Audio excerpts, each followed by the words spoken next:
आप आप जानते हैं कि यहाँ पर डॉक्टरों की एक कॉन्फ्रेंस हुई थी जिसमें आप लोग भी काफी आए थे और कुछ लोग नहीं भी आए थे, नए लोग नहीं आए थे। एक बात सच है कि कुंडलिनी से जागरण से आपकी तंदुरुस्ती जो है बिल्कुल ठीक हो जाती है, अधिकतर लोगों की ठीक हो जाती है। अब बिल्कुल ही मरने को हुए तो भगवान कहता है कि इस बार मरने दो, फिर जिनको फिर जन्म ले लेंगे, कोई बात नहीं।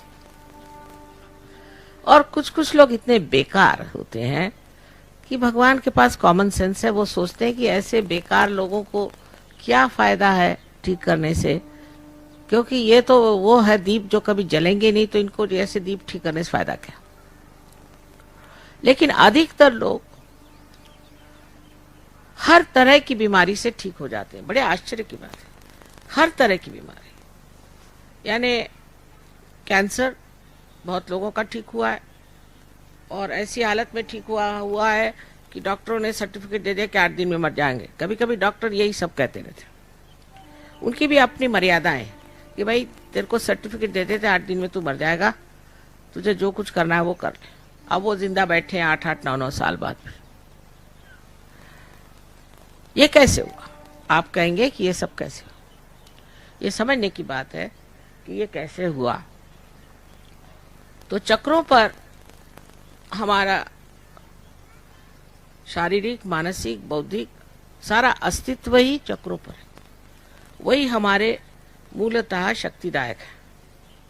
अब अगर आपके एक चक्र खूब काम कर रहे हैं तो इस प्रकार वो काम करते हैं। डॉक्टर साहब ने आपसे समझाया सिंपैथेटिक नर्वस सिस्टम खूब काम करेगी।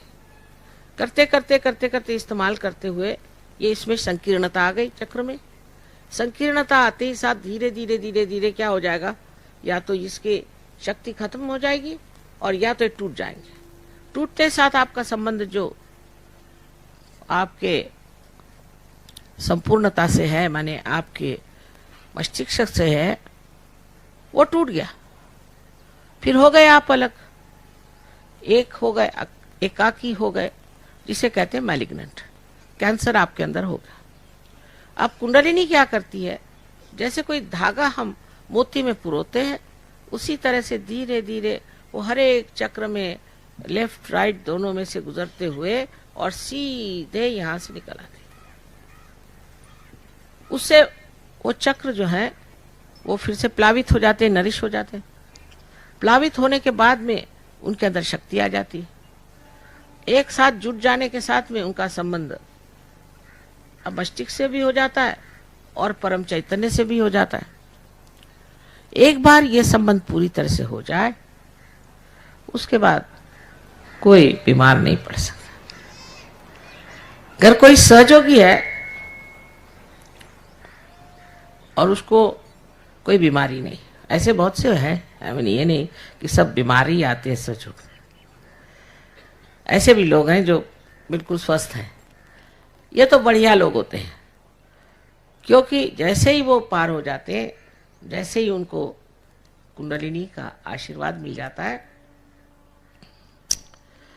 ऐसे ही उनकी प्रगति ज्यादा जोरों में होती है और उसके बाद उनको कोई भी बीमारी नहीं होती। हमारे यहाँ बहुत से लोग ऐसे हैं कि वो कहते कि पहले हमें जुकाम भी होता था तो डॉक्टर के पास जाते थे, अब किसी को अगर कैंसर हो जाए तो हम उसके पास जाते हैं।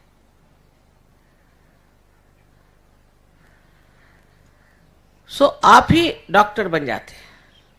आप डॉक्टर बन जाते हैं, खुद आप अपनी बीमारी समझते हैं। क्योंकि जब कुंडलिनी इसको भेजती है तो आपको महसूस हुआ था ना उस दिन भी ठंडी ठंडी हवा। और ये सारे 5, 6 और 7 चक्र हैं, ये भी 5, 6 और 7 चक्र। इन चक्रों पे आप जानते हैं कि आपका कौन सा चक्र खराब है, और फिर आप दूसरों का जानना चाहे तो उसका भी जान सकते हैं उसका कौन सा चक्र खराब। अगर आप समझ ले कि किस तरह से इस चक्र को ठीक करना है, हो गया। आप अपने भी चक्र ठीक करिए और दूसरों को भी ठीक करिए।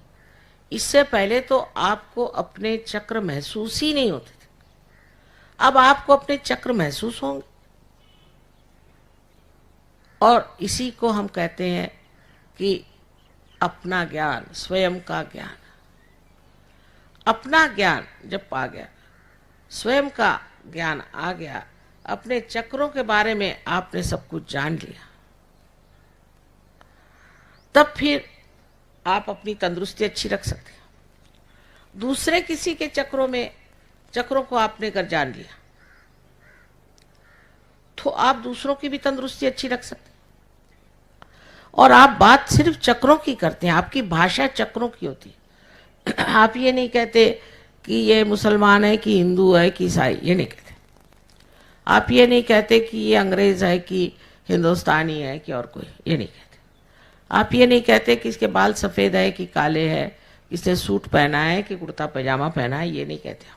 ये सब बाह्य के आडंबर है। आप सिर्फ ये कहते हैं कि माँ इसके ये चक्र जो है गड़बड़ में है। आप सिर्फ चक्रों की बात करते हैं, कौन सा चक्र खराब है उसकी आप बात करते हैं, उसी तरफ आपका चित्त जाता है, और उस चक्र को कैसे करना वो आप सीख लीजिए, हो गया काम खत्म। अब परमात्मा को पैसा वैसा समझ में नहीं आता। ये बैंक और पैसा सरदर्द जो है मनुष्य ने बनाया, इसका संबंध भगवान से है ये नहीं। कैसे हो सकता है बताइए? अजीब सी ये संस्थाएं हैं, कुछ समझ में नहीं आती मेरे भी। बहरहाल, तो इसके लिए आप पैसा ऐसा नहीं दे सकते। ये तो जीवंत क्रिया है। आप अपने पेट को कितना पैसा देते हैं कि वो पचन करते हैं आपके खाने को, या इस हाथ को कितना आप रुपया देते हैं जो आपका सारा काम करते हैं।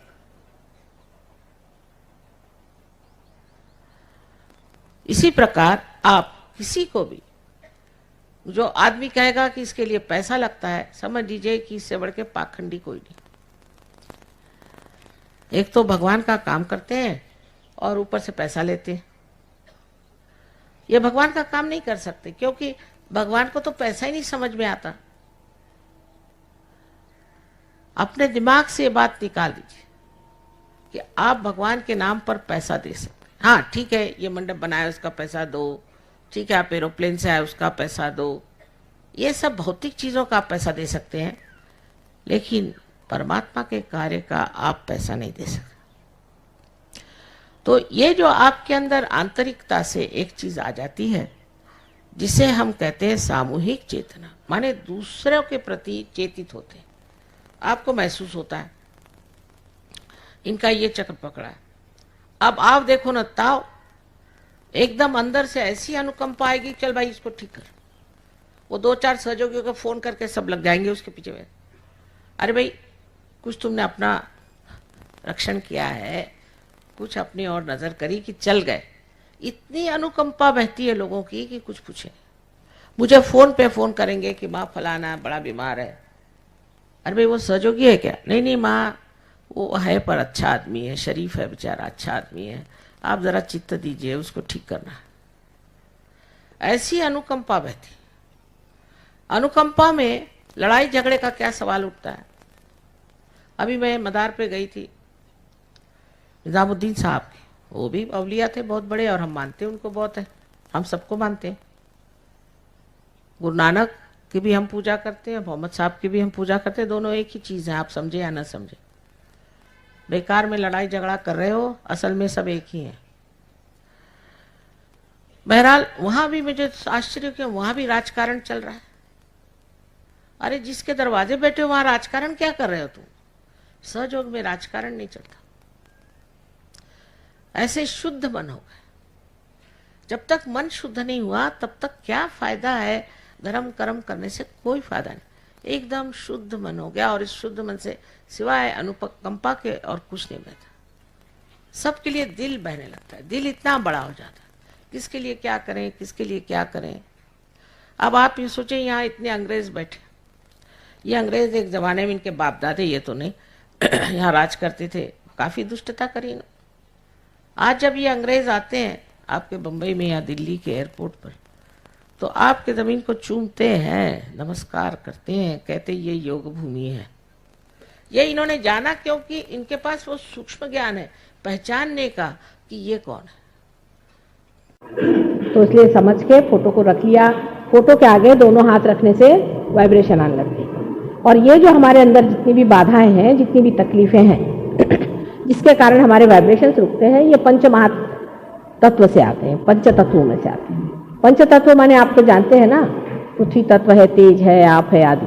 अच्छा, अभी जो कुछ में आप में बाधा है वो उसी तत्व में विलीन हो जाता है। तो आप अगर पानी का तत्व लें तो बहुत ही महत्वपूर्ण है। पानी का तत्व में थोड़ा नमक डाल दिया तो जैसे आपने समुद्र को ही अपना लिया। समुद्र जो है गुरु स्वरूप होता है, और उसको नमस्कार करके और उसमें दोनों पैर डाल के और दोनों हाथ ऐसे करने से आपको आश्चर्य होगा, वो सारा का सारा खींच लेगा। फोटो के सामने एक दीप जलाइए, दीप से आपका प्रकाश है, माने तेज तत्व है। तेज तत्व जो है उसको खींच लेता है। अग्नि से भी होता है, हर एक चीज से होता है। इसके अनेक उपाय हम लोगों ने सहयोग में पता निकाले हैं कि किस तरह से इसको, जो कुछ भी हमारे में जड़ता आ गई है, जो इम्बैलेंसेस आ गए हैं, जो संतुलन आ गया है हमारे पंच तत्वों में, उसको किस तरह संतुलन में लाना। जैसे संतुलन आ जाता है वैसे ही हमारी सब बीमारियां दूर हो जाती हैं। बहुत सीधा हिसाब है। आपके यहाँ फोटोग्राफ है, उसको आप रखिए, दोनों हाथ उसके ओर करें। जब तक उसमें से आपको ठंडी हवा नहीं आती कोई संतोष नहीं है। आप जब आपके अंदर ठंडी हवा आने लग जाए धीरे धीरे, तब सोचना चाहिए कि हाँ भाई अभी मैं ठीक। ऐसा पड़ताला लेना चाहिए। समझ लीजिए आपको वाइब्रेशन नहीं आ रहे हैं तो देखना चाहिए कि क्यों नहीं आ रहे हैं। अभी आपके हाथ में चमक आएगी, ये उंगली चमक रही है कि ये उंगली चमक रही है कि ये उंगली चमक रही है। इन उंगलियों से आपको पता हो जाएगा। अगर आपने किताब ली हो तो इस पे चक्र होते, उससे पता होगा कौन सा चक्र आपका पकड़ा है। उस देवता का आपको नाम लेना पड़ेगा, और वाइब्रेशंस जो है फिर से लेने से, उसका नाम लेने से आपको आश्चर्य होगा कि वो खुल गया, वो उंगली खुल गई, वो और सारे वाइब्रेशंस आना शुरू हो। इस तरह से इसकी पूरी स्टडी होनी चाहिए, इसको समझ लेना चाहिए पार होने के बाद। लेकिन अगर आप प्रोग्राम ही में नहीं आएंगे तो कैसे होगा? दो चीज, एक तो आप हमेशा एक दिन रखिए। पार्टी में जाने को टाइम है, दोस्तों के यहाँ जाने को टाइम है, घूमने को टाइम है, सिनेमा को टाइम है, सब चीज़ को टाइम है। अपने लिए एक दिन भी नहीं। फिर माता जी के लिए भी तो सरदर्द होता है जब आती वहाँ से लौट के तो देखते अरे बाप रे ये बम्बई वाले तो भगवान बचाए। पर अभी मैं जाऊँगी राहुरी में, देखो विलेज में सब लोग सवेरे 4 बजे उठ करके रोज नियमित ध्यान करते हैं, और वो लोग रोज शाम को सहयोग सेंटर में मिलते हैं। बोलते हैं कि अभी अपन शराब के कुत्ते में तो जाने का नहीं, क्या मजा आता है आपस में। असली दोस्ती तो ये सहयोगियों की होती है, और किसकी दोस्ती होगी? असली दोस्ती होती, जान पे जान लोग दे देते हैं। बड़ा मजा आता है आपस में। जब सभी लोग पार हो गए तो फिर वो बात ही और चलती है। फिर किसी का अच्छा नहीं लगता, लगता है ये क्या छोटे बच्चों जैसे मूर्खों जैसे बातें करते हैं।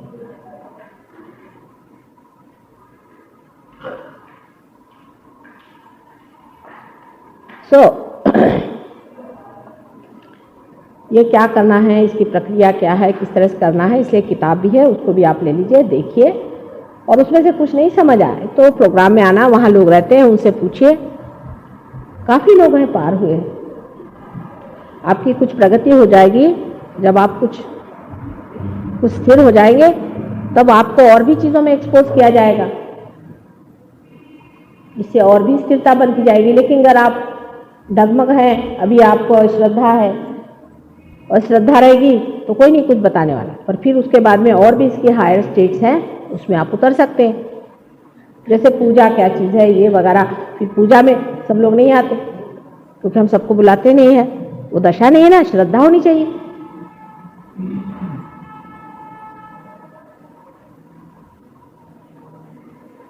श्रद्धा के बगैर कुछ नहीं होने वाला। अभी जब तक पार नहीं हुआ तब तक भगवान माफ कर देता है। पार होने के बाद भी हाथ से वाइब्रेशन आए तो भी, 4 आदमी आपके हाथ से पार हुए तो भी, और आपकी बीमारी ठीक हो गई तो भी आपको श्रद्धा ही नहीं। हाँ, तो फिर भगवान क्या कहता है? ऐसे अश्रद्धा लोगों को भगवान क्या देगा? आपको परमात्मा को कुछ नहीं देने का, पैसा ऐसा तो आप दे नहीं सकते ना, कुछ नहीं दे सकते। सिर्फ श्रद्धा तो देना चाहिए। श्रद्धा का मतलब है अनुभव के बाद विश्वास रखना, अंधविश्वास नहीं। लेकिन जब आपने देख भी लिया, सब जान भी लिया, उसके बाद भी आपने विश्वास करते हैं तो फिर परमात्मा को आपकी परवाह नहीं। सब जानने के बाद, देखने के बाद, सब होने के बाद भी लोग ऐसा करते हैं। उसी से फिर रावण तैयार हुए हैं। रावण कैसे तैयार हुए? रावण तो पार हो गया था, ब्राह्मण था, और पार होने के बाद भी उसने फिर अश्रद्धा करी, अश्रद्धा करके गलत काम शुरू कर दिए, फिर उसका देखिए क्या हाल हो गया। अभी श्रद्धा का मतलब भी क्या होता है? बहुत से लोग कहते हैं कि माँ हमसे सब होता है, हम सरेंडर नहीं कर सकते। अरे क्या नहीं सरेंडर कर सकते? तुम्हारा क्या हम ले रहे हैं? क्या है आपके पास देने के लिए जो हम ले रहे हैं, जो सरेंडर नहीं कर रहे हो? बताओ तो सही। तुम्हारा अहंकार ही तो है ना। थोड़ी कह रहे कि तुम्हारा विजडम सरेंडर करो, हम तो तुमको विजडम दे रहे हैं। अगर अहंकार नहीं सरेंडर करोगे तो तुम्हारे अंदर विजडम नहीं आएगा, बेवकूफ बन जाओगे, स्टूपिड। यही तो पाश्चिमात्य देशों में हुआ कि अहंकार पे ही स्थित है वो लोग, ईगो ओरिएंटेड है, तो स्टूपिड हो गए। अपने यहाँ दिखाया था नारद जी का बड़ा अच्छा वर्णन किया है वाल्मीकि जी ने। एक बार वो बहुत अहंकार करके गए थे, तो मायापुरी में जाकर उनका सारा अहंकार टूट गया, लेकिन वो बड़े बेवकूफ बन गए थे। जिस आदमी में अहंकार होता है वो बड़ा ही बेवकूफ होता है। उस अहंकार को अच्छा ही है कि समर्पित कर दे। अहंकारी मनुष्य महामूर्ख ही होता है, लोग सब हंसते हैं उस पर, उसको नहीं समझ में आता है।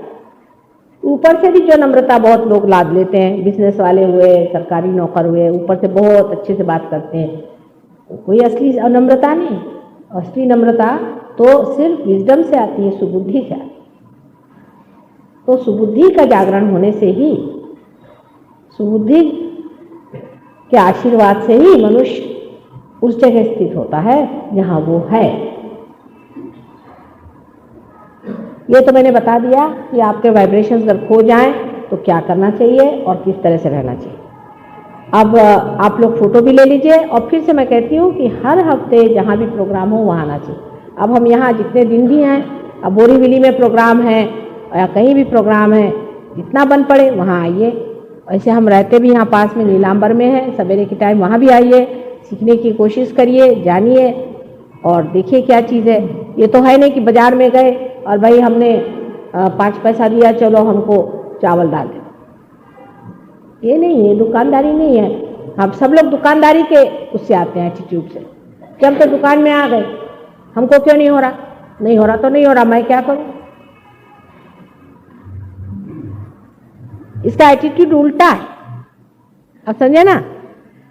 इसका एटीट्यूड उल्टा है, नहीं हो रहा, क्या बात है, पता नहीं, ऐसा कहना चाहिए। आपका कोई दोष है इसलिए नहीं हो रहा है, आपका अधिकार होना चाहिए घटित होने के लिए, और आपका अधिकार नहीं है तो क्या बात से नहीं है वो देखना चाहिए कि क्या बात है माँ, कौन सी कमी रहेगी मेरे अंदर। उल्टी बात है, मेरा नहीं हो रहा, मेरा नहीं हो रहा, तुम्हारा नहीं हो रहा है तो क्या किया जाए? आपका अधिकार होगा तो होना ही होगा। अरे ऐसा ही है जैसे कि तुम बैंक में जाते हो, तुम्हारा अगर वहाँ कुछ पैसा जमा नहीं होगा तो कहते मेरा चेक ही कैश नहीं हो रहा, पैसा ही जमा नहीं तो मैं क्या करूँ? हम तो बैंक में बैठे हैं, पर तुम्हारा कुछ पैसा भी तो उधर जमा होना चाहिए, पर उधर पैसा ही जमा नहीं है। सब अभी तक ओवरड्राफ्ट चल रहा है, तो फिर थोड़ी देर में रुक जाता है ओवरड्राफ्ट, अब इससे ज़्यादा नहीं दे सकते। तो ये दुकान नहीं है, बैंक है। अच्छा, अब उल्टा एटीट्यूड समझ लो। अधिकतर गुरुओं के पास में दूसरी बात है, क्योंकि वो तो अपनी झोली भरते हैं, उनको तो मतलब नहीं है कि भाई आपका क्या हाल है। अब समझ लो कोई आ गया मेरे पास में, ये भाई साहब आई आए कि माँ मेरा क्यों रुक गया, तो बेटे तू सिगरेट पीता है? नहीं। तू मंत्र बोलता है? ठीक है मंत्र बंद कर। नहीं मैं मंत्र नहीं बंद कर सकता, तो भैया मैं क्या करूं? इलाज तूने पूछा तो बता दिया। एटीट्यूड का फर्क होना चाहिए, इसकी सोचना चाहिए कि हम क्या मांग रहे हैं या क्या दे रहे हैं। गुरु लोगों का क्या है, कुछ भी करो। सिगरेट पीते तो हम तुमको बढ़िया और भी सिगरेट ला देंगे फॉरेन से। उनके शिष्य लोग फॉरेन से शराब लेके आते हैं, बढ़िया बढ़िया वाली फॉरेन की शराब। कोई कोई गुरुओं के यहाँ तो फॉरेन की शराब मिलती है। और गांजा चाहिए तो गांजा ले लो, जो चाहिए वो करो। खुद भी 5-5, 6-6 एयर होस्टेसेस को रखे रहते हैं, और तुम लोग भी रख लो, कोई हर्जा नहीं। शराब पीना पियो, कुछ भी करो, हम तुमको कुछ नहीं बोलने वाले। हम ऐसे नहीं है तुमको सताने वाले, तुमको जो करना है करो। बहुत अच्छे आदमी हो तुम, बस तुम्हारी पर्स मेरे को इधर दे दो। और तुम्हारे बीवी बच्चों को भी मेरे पास कर दो, बस काम खत्म। तुम काहे को परेशान हो रहे हो? मैं सब पैसा रख लेता हूँ, तुम्हारे बीवी बच्चे भी संभालता हूँ, और तुम गए चूल्हे में। ऐसे गुरु लोग बड़ी जल्दी पनपते हैं। माँ तो बोलती नहीं बेटी, अंदर से पूरा अंतर आना चाहिए, चेंज होना पड़ेगा, अंदर से तुमको जो हो सो होना पड़ेगा, तुम्हारी जो संपदा है वो तुमको मिलनी चाहिए, जो कुछ तुम्हारा अपना धन है उसको पाना चाहिए। माँ तो यही कहेगी, आर्टिफिशियल चीज पे मत रहो, असलियत को पाओ, सत्य पे उतरो। और सत्य पे उतरने से बढ़ के और कोई तुम्हारी सत्ता है ही नहीं, और इसी सत्ता पे रहो, इसका आनंद उठाओ। यही तो बात माँ कहेगी। तो वो बात नहीं अच्छी लगती लोगों को। यहाँ कोई आप लोग से वोट थोड़ी लेने का है मेरे को कि 4 दिन तुम लोग को खुश करती रहूं, लेकिन अंत में तो मैं तुमको खुशी कर देती, क्योंकि तुम जब अपना धन पा लेते हो ना, तब कहते कि धन्य माँ, तूने हमको ये चीज दे दी जिसको हम खोज रहे थे। अरे बहुत से लोग मेरे को गालियां भी निकालते, तुमको नहीं मालूम, बहुत सताते भी हैं, बहुत से लोग सताते हैं। उनसे बोलो ना ये नहीं करो, हो गया। कलयुग है ना, कलयुग में माँ को कौन मानता है? बहुत से लोग ये भी बोलते माँ बहुत सीधे है, सब लोग आते हैं वो ऐसे ही आपका एडवांटेज उठाते। मैंने कहा उठाने क्या है, कौन सा मेरा एडवांटेज उठाने? ये तो मैं करुणा में सारा कार्य कर रही हूँ, और करुणा को तुम जानो और समझो, उससे तुम्हारा लाभ है। करुणा की नदी बह रही है, उसमें अगर डूबना है तो आ जाओ अंदर, नहीं डूबना तो अपने रास्ते जाओ। पर माँ थोड़ी सी और भी आगे बढ़ती है, बोलती है बेटा आ जाओ आ जाओ, इसी तरह से दादा पुता करके उसको बुला लेती है।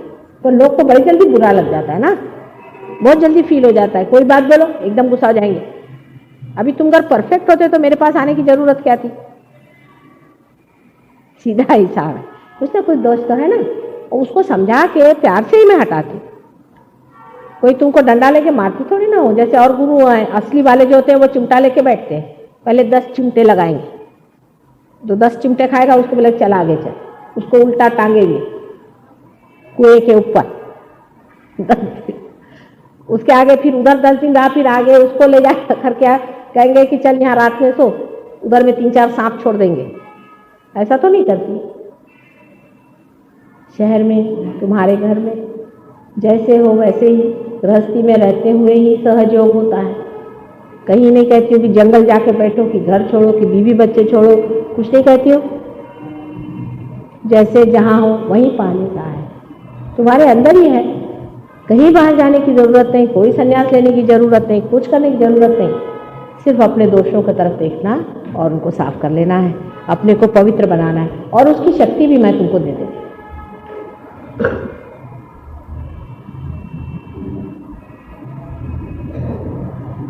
अब थोड़ा कुंडलिनी के बारे में बताती हूँ, और उसके बाद में आप लोग थोड़ा सवाल पूछना, और उसके बाद पार हो जाओ। ये मेन चीज़ है कि वाइब्रेशन हमेशा चलते रहना चाहिए। अगर वाइब्रेशन नहीं चले तो संतोष नहीं करने का। कोई ना कोई दोष हमारे अंदर आ गया है, कोई कहाँ गया, कोई कहाँ गया, कोई कहाँ चिपक गया, कोई कैसे मिल गया, बारीक सारी चीज़ें पकड़ जाती है आदमी। लेकिन इसका एक इलाज मैंने जरूर देखा है कि आदमी का चित्त अपने ऊपर न रहते हुए अगर दूसरे सहयोगियों के प्रति रहे कि मैं इसको कैसे पार करूं, उसको कैसे पार करूं, मैं इस तरह से इनको ये करूं, तो बड़ा आश्चर्य होता है कि उस वक्त में परमात्मा की शक्ति बड़े जोरों में दौड़ने लगती। ये एक बात जरूर है, इसकी यही सीक्रेट है। किसी आदमी को प्रोग्रेस करना है तो वो अपना हाथ बढ़ा करके चलो भाई तुमको पार कराते। जो आदमी अपने ही बैठे हैं, भाई मेरा फलाना है, मेरा इधर पकड़ा, मेरा इधर पकड़ा, उनका नहीं होने वाला, वो खास काम नहीं कर सकते। जो आदमी हाथ अपना बढ़ा के दूसरों को उठाएगा, संवारेगा, उसके लिए होएगा। अभी देखो जीवन में भी ऐसा ही है। हमारा हृदय है कितना महत्वपूर्ण है, क्योंकि सारे शरीर में उसकी शक्ति दौड़ती है। अभी एक सेल है, ये नाखून है, इसको अपन काट के फेंक देते, क्योंकि यहाँ तक ही यहाँ तक बैठा हुआ है, ये खत्म हो जाता है। और वो हृदय के जो सेल्स हैं उसको बड़ा प्रिजर्व किया जाता है, क्योंकि उसकी शक्ति से सारी ही अपनी सारी ही जिसको कह रहे हैं रुधिराभिसरण होता है, सारा सर्कुलेशन चलता है। उसी प्रकार आँख क्या चीज है वो परमात्मा देखता है। ये नहीं कि आप मिनिस्टर हैं कि क्या है, पर आप सहयोग में कितने कार्यान्वित हैं, वो क्यों और कैसे, वो आपको जब विशुद्धि चक्र बताऊंगी तब समझ में आएगा। अब मैं ज़रा शॉर्ट में सब बता रही हूँ, क्योंकि ज़्यादा बताने में क्या है, कितने चक्र हैं आप जानते हैं, इसका कोई बहुत जल्दी नहीं हो सकता काम। आता कुणी इकडे म्हणजे जरा दाखवायला वगैरे। तो कल तो पहले चक्र पे ही बताया, क्योंकि बड़ा महत्वपूर्ण चक्र है इसलिए मैंने बताया, जो कि मूलाधार चक्र है। इसको मूलाधार चक्र कहना चाहिए। और कुंडलिनी जो है वो मूलाधार में, दोनों का अंतर समझ लो कि कुंडलिनी जो है वो मूलाधार में और गणेश जी जो है वो मूलाधार चक्र में है, क्योंकि मूलाधार चक्र से सेक्स चलता है। इसका मतलब सेक्स का और कुंडलिनी का संबंध नहीं बनता। कुंडलिनी जो उठती है वो सेक्स के पॉइंट से ऊपर उठती है, ये पॉइंट समझ गए। तो वो नीचे में है ना, मूलाधार चक्र जो है वो नीचे में है, कुंडलिनी ऊपर है। तो गणेश जी को जब खबर आती है कि हाँ आ गई माँ, वो पहचानता है ना मेरे को, तो वैसे ही वो अपने कुंडलिनी को बता देता है कि भाई हाँ वो आ गए, एकदम खड़ी हो जाती कुंडलिनी। अब गणेश जी का एक कार्य सेक्स में थोड़ा सा पार्ट है उसका, लेकिन जब तुम लोग मेरे सामने हाथ करके बैठते हो तो छोटे बच्चे हो जाते हो, फिर वो सवाल ही नहीं उठने वाला, हो ही नहीं सकता, क्योंकि गणेश जी का चित्त तो इधर जाता है कि कुंडलिनी को इन्फॉर्म करने का है, वो भावना आ ही नहीं सकती। मतलब कोई राक्षसी हो तो पता नहीं, पर तो भी राक्षसों को भी नहीं आ रही। इस वक्त सब बच्चे बन जाते, अबोधिता आ जाती, इनोसेंस आ जाता है। जब इंग्लैंड जैसे और अमेरिका जैसे देशों में भी होता है तो फिर तुम लोग की क्या करें, तुम लोग तो अपनी माँ को पहचानते हो ना। तो पहला चक्र है मूलाधार चक्र, और उसके ऊपर उसको मूलाधार कहते हैं, उसको कोई कोई कुल कुंडा भी कहते हैं, कुल कुंड। कुल आप जानते हैं ना, अपना कुल क्या है, उसका कुंड, आपके कुल का कुंड वो होता है। माने कुल माने आपने अभी तक जितने भी जन्म लिए, अनेक अनेक जन्म लिए, वो सारे उस कुंड में स्थित होते हैं, जो कुंडलिनी यहाँ बैठी है।